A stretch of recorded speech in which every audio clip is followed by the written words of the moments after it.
This morning, new reporting that the Department of Justice is investigating former President Trump's role in efforts to overturn the 2020 election. All of it's tied to that large-scale federal inquiry into the January 6th Capitol attacks. ABC's Jay O'Brien has more.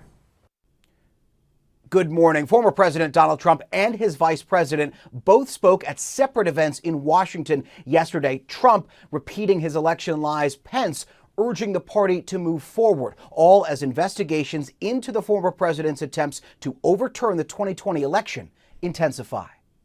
This morning, the Washington Post reporting that the Department of Justice is investigating former President Donald Trump's actions as part of their widening criminal probe into the January 6th Capitol attack and efforts by Trump and his allies to overturn the 2020 election.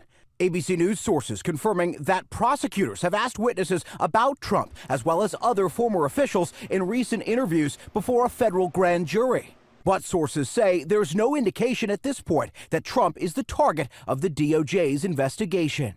Attorney General Merrick Garland not ruling out prosecuting the former president even if he runs again in an interview with NBC. We pursue justice without fear or favor.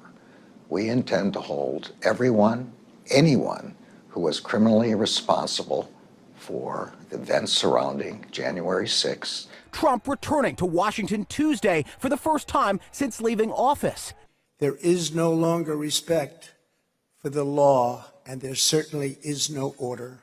In the speech, the former president also repeating his election lies. His former Vice President Mike Pence also in Washington saying he and Trump differ on the Republican Party's focus.